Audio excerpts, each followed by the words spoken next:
Alors, c'est parti pour vous les Capricornes. Bonjour à tous, j'espère que vous allez bien. Nous allons regarder ensemble ce qui vous attend pour le mois de juin, pour vous les Capricornes. Mais tout d'abord, avant de commencer, je vous rappelle qu'il s'agit d'un tirage général. Donc, tout ne peut pas parler à tout le monde. Vous prenez vraiment ce qui résonne pour vous. Et c'est là que ça a de l'intérêt, ok? Donc, ces cartes, elles sont vraiment chouettes. Déjà, c'est génial. Vous avez la carte du monde. Pour vous, merveilleuse carte, meilleure carte du tarot. Donc là, on est pas mal du tout. Ici, on a le fou, le départ, le désir à portée de main. On a une arcane majeure ici avec le pendu dans l'amour. Un as ici dans les éléments extérieurs. Sinon, on a de la coupe, de la coupe, de la coupe. De la coupe ici, du bâton. Donc, il y a beaucoup de coupes, il y a beaucoup d'émotions. Mais ça m'a l'air assez intéressant pour vous. Les Capricornes. Ok. Il y a pas mal d'émotions là-dedans. Bon. Déjà, vous avez la carte du monde, la meilleure carte du tarot. Donc vous avez envie de découvrir le monde, vous avez envie de vous accomplir, vous avez envie de réussir, vous avez envie d'aller de l'avant, vous avez envie de rencontrer du monde, vous avez envie de voir des nouvelles choses, peut-être de voyager, de bouger. Mais vraiment, vous avez envie que les choses s'ouvrent, que les choses réussissent. Vous êtes de bonne humeur. Ça, c'est comme ça que vous agissez par rapport au monde, hein. Donc vous êtes avenant, vous voyez les gens, vous voyez vos amis, vous êtes prêt à avancer, vous êtes prêt à découvrir, vous êtes prêt à réussir, et vous êtes de bonne humeur, vous êtes là pour aider les autres, vous êtes vraiment, vous êtes là pour les gens, et je pense que c'est un mois où vous voyez quand même pas mal de monde. Donc on est pas mal. Vous, en tout cas, vous êtes de bonne humeur, surtout qu'ici on a le chevalier de coupe à l'intérieur. Donc c'est pas comme si votre façon d'agir et ce que vous ressentez était contradictoire. Non, là vous avez envie de réouvrir votre cœur. On va dire peut-être ça comme ça. Mais c'est très bien. Ici on a la carte du fou. Donc le fou, ce qu'il vous dit, c'est que... de manière générale, c'est un mois qui est peut-être pas toujours très stable. C'est un mois où il y a des fois des choses qui semblent un peu étranges, qui sont pas toujours très sûres. Vous avez peut-être l'impression qu'il y a des choses où les gens font preuve d'un peu de naïveté, ou qu'on vous propose quelque chose, mais il y a rien. Ouais, c'est pas très stable, c'est pas très sûr, ça bouge un peu. Mais après, d'un autre côté, c'est un mois qui vous apporte de la découverte, qui vous apporte des nouvelles choses, qui vous apporte un peu d'aventure comme ça. Donc, vu qu'ici on a la carte du départ, c'est possible avec le mât que ce soit un mois où il y a des choses qui prennent fin pour un nouveau départ. Et que ce soit un mois qui vous amène au bout de certaines choses, qui vous amène à prendre des décisions. C'est un mois, j'ai l'impression, qui amène à la fin de quelque chose. C'est intéressant, franchement.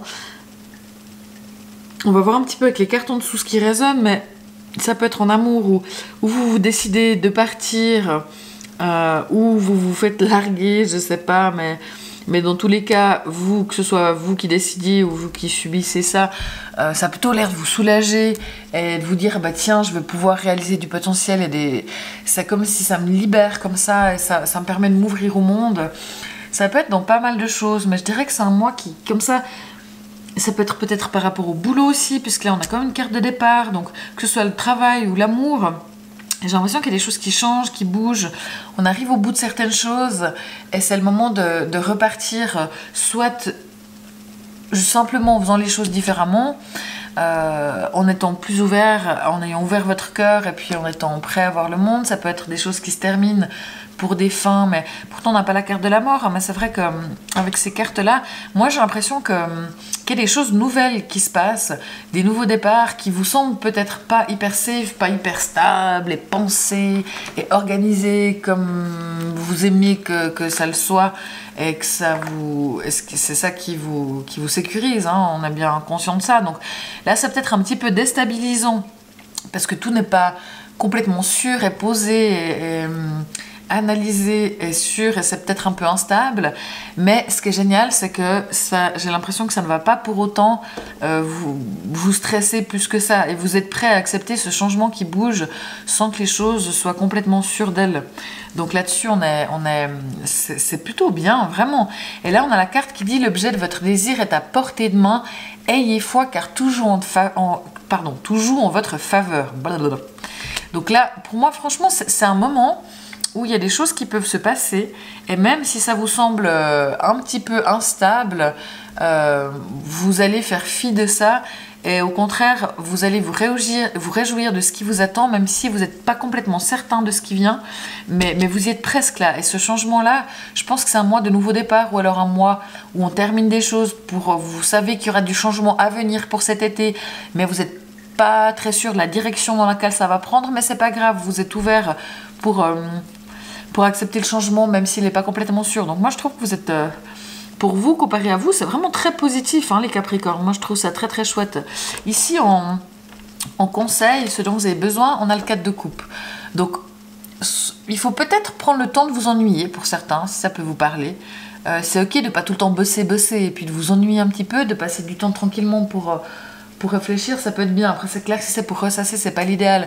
Mais je dirais que le conseil principal avec ça, c'est pour d'autres, pour la majorité, c'est de ne pas vous ennuyer, de ne pas vous lasser.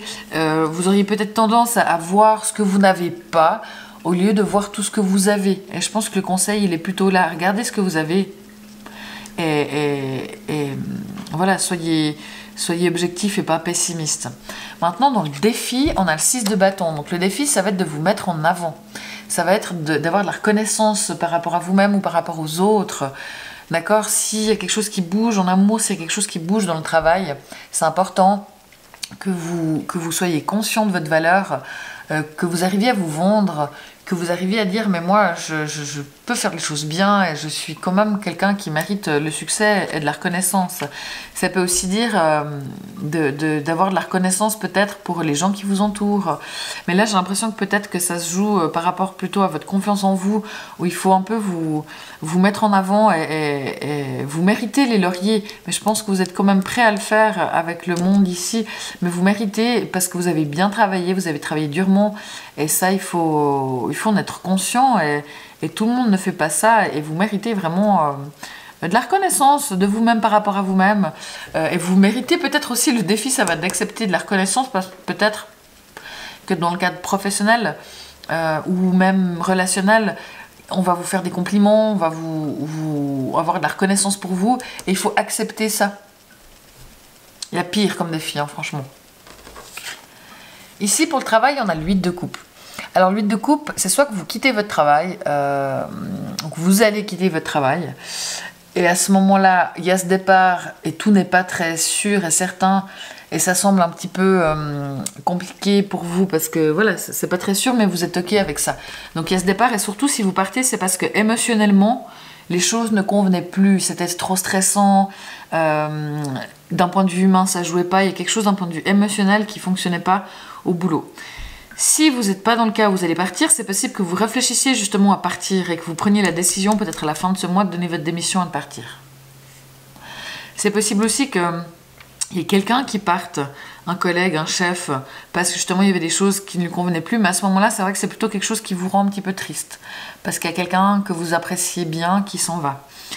C'est possible aussi que vous essayez de prendre un petit peu de distance, même si vous ne quittez pas votre job, vous prenez un peu de distance, parce que vous prenez tout très à cœur dans le travail et il y a peut-être des choses, voilà, ça peut pas être parfait, il y a des choses qui ne vont pas et vous arrivez et c'est le moment de prendre cette distance en disant ok, là moi j'ai fait du mieux que j'ai pu, je reconnais que j'ai fait mon maximum et ça sert à rien de se prendre la tête et d'être émotionnellement touché parce que tout ne va pas bien et j'arrive à être plus objectif dans mon travail et j'essaie de voir les choses différemment d'un point de vue émotionnel par rapport à mon travail. Et là, il y aurait vraiment une forme pour moi au niveau du travail de détachement émotionnel. Vous prenez un petit peu de recul. C'est clair que si vous êtes indépendant, c'est votre boîte. Mais même là, vous prenez un peu de recul. Mais si vous êtes employé, que c'est pas votre boîte, à un moment donné, vous justement vous dites, voilà, ça m'appartient pas et je peux rien faire. Et vous arrivez comme ça à vous détacher un petit peu émotionnellement de certaines choses ou d'une personne au travail.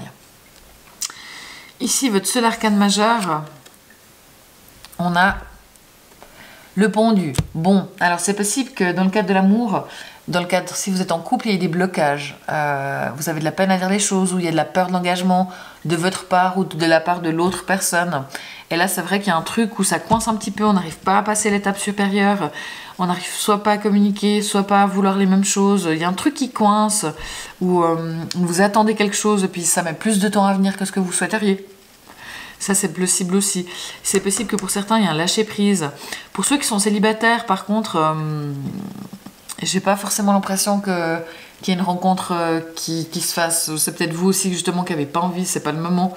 Vous avez plutôt envie de vous occuper de vous, mais pas de vous mettre en couple pour le moment. Là, c'est le temps de vous occuper de vous. Vous êtes un peu bloqué là, vous avez peut-être un petit peu peur ou besoin de lâcher prise par rapport au travail. Donc là, c'est vrai que c'est pas la situation la plus facile, que ce soit dans un cas ou dans un autre, surtout si vous êtes en couple, si vous êtes célibataire, bon, vous voulez rencontrer quelqu'un, il n'y a pas, ce sera pour le mois suivant peut-être, mais ou vous avez tout simplement pas envie, là, vous êtes gelé des émotions, vous avez un petit peu gelé votre cœur, mais pas tant que ça, parce qu'on voit que votre cœur, il est ouvert quand même, avec le chevalier de coupe, mais vous n'êtes pas prêt, vous n'avez pas envie, enfin, vous n'êtes pas pressé, vous êtes bien avec ça, vous lâchez prise. Mais c'est vrai que si vous êtes en couple, il y a un truc qui coince, il y a un truc qui bloque, ou il y a un truc qui met du temps, il y a un truc avec l'engagement qui est compliqué, et c'est vrai que là, ça vaut peut-être la peine de reconnaître peut-être par rapport à l'autre, ou que l'autre reconnaisse aussi certaines choses dans le cadre de la relation. Donc ça, c'est le seul petit point noir, je dirais, au travail, dans le mois de juin, pardon. Même s'il peut y avoir du changement, mais là le changement il reste positif. Si vous vous détachez, c'est positif. Si vous quittez, c'est positif. Même si, ma foi, la seule chose qui peut être un peu négative, c'est quelqu'un qui part, mais c'est pas quelque chose de dramatique. Au contraire, il y a cette distance. Donc pour moi, le petit point noir de ce mois de juin, c'est plutôt au niveau relationnel, ou peut-être que c'est aussi dans les amitiés. Il y a quelqu'un que vous aimeriez voir qui n'a pas le temps, il y a un truc où vous n'arrivez pas à parler avec. Ça, c'est possible aussi qu'en amitié, il y a un truc où ça coince, ou quelqu'un qui n'est pas là, ou quelque chose de cet ordre-là. Là, on a le chevalier de coupe. Le chevalier de coupe, c'est vous, d'un point de vue personnel, c'est votre lune à l'intérieur, comment vous vivez les choses, et vous avez votre cœur ouvert, et c'est très bien, on a le chevalier de coupe. Donc vous avez envie de donner de l'amour, vous avez envie d'attention. Alors c'est clair que si vous n'avez pas l'amour, là on parle d'amour avec le cœur de manière générale, on ne parle pas forcément d'amour amoureux, ça peut être le cas évidemment, hein. Et vous n'arrivez peut-être pas à le faire, ou qu'on ne l'entend pas en face, mais globalement vous avez envie de jolies choses, vous écoutez vos émotions. Alors c'est vrai que peut-être que vos émotions de temps en temps elles s'emballent un petit peu, elles sont très sensibles, elles ont beaucoup envie de donner de l'attention, d'être là pour les autres. Vous êtes dans très bonnes conditions durant ce mois, parce que vous êtes ouvert aux autres, vous avez envie d'être là pour les autres. Par contre, attention à ne pas faire de promesses que vous ne pourriez pas tenir, parce que vous êtes dans cet élan et vous avez envie de plein de choses pour le monde. Et c'est vrai qu'avant de dire des choses, soyez quand même sûr de pouvoir tenir, parce que voilà, votre élan pourrait vous amener à un petit peu être trop optimiste pour certaines choses, et il faut juste être sûr de vous avant de dire certaines choses. Mais globalement, vous êtes hypersensible, donc attention peut-être à ce côté hypersensible, mais d'un autre côté, j'ai envie de vous dire, les Capricornes, vu que c'est pas votre fort, la sensibilité, ça vous fait peut-être du bien d'ouvrir un petit peu ce cœur. Alors c'est peut-être ça, vu que vous avez réussi à trouver la clé du cœur, du coup les vannes sont grandes ouvertes et vous n'avez pas dosé. Là c'est beaucoup, vous êtes super sensible, mais ça vous fait du bien, je pense. Et en plus de ça, autour de vous il y a l'as de coupe. Donc autour de vous, c'est comme s'il y avait des gens qui ont envie d'un nouvel amour, de nouvelles choses, où il y a des nouvelles personnes peut-être qui rentrent dans votre vie, au niveau de l'amitié, au niveau justement du travail, il y en a peut-être une ancienne qui vient, mais quelqu'un de nouveau qui arrive et qui est vraiment chouette, et ça c'est cool.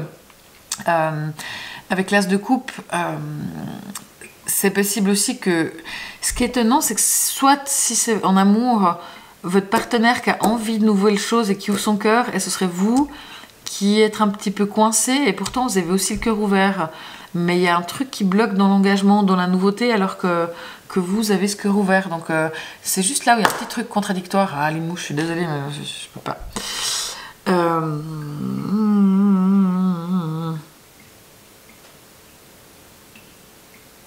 Il y a un truc qui est compliqué à comprendre. J'ai pas forcément l'impression que ce soit pour l'amour, cette as de coupe. J'ai plutôt l'impression qu'il y a des choses chouettes en amitié, ou des nouvelles rencontres, des nouvelles personnes que vous croisez sur votre route qui sont chouettes, ou des nouveaux lieux, des nouveaux jobs justement aussi, hein, vu qu'il peut y avoir pour certains d'entre vous du changement, et ça c'est tout à fait positif, et il y a des trucs chouettes qui peuvent arriver. Donc globalement les Capricornes, pour vous ce mois de juin, il est bien, il est positif. Il peut y avoir du changement en amour, où il y a des trucs qui coincent, et puis peut-être que c'est le moment de partir, au boulot, où c'est peut-être aussi le moment de partir, mais si c'est le cas, vous êtes très content de ça, et ça vous soulage, donc c'est pas grave. Vraiment, c'est bien. Si si vous attendez des choses qui bougent, les choses bougent, vraiment ça bouge, même si c'est un peu instable, et vous êtes bien. Enfin, franchement, c'est un joli mois pour vous, si ce n'est pendu, mais s'il y a des trucs qui bloquent, au contraire, c'est peut-être que vous êtes bloqué parce que cette situation, vous ne voulez pas vous engager ou qu'elle va pas, et vous y mettez fin, mais ça vous ouvre le cœur et vous êtes content parce que ça vous amène de nouvelles perspectives sur tous les plans et un nouveau départ qui est positif. Donc dans tous les cas, ça se passe bien. Il y a que c'est que si dans votre relation actuelle, vous dites pas non, c'est coincé, je pars, mais qu'au contraire, j'ai vraiment envie de m'engager moi, mais qu'en face, j'ai pas de répondant, la personne veut pas s'engager plus ou aller plus loin ou faire plus ou construire des choses ou faire des projets, c'est le seul truc qui pourrait bloquer quand même pour certains d'entre vous. Mais globalement, c'est tout à fait positif.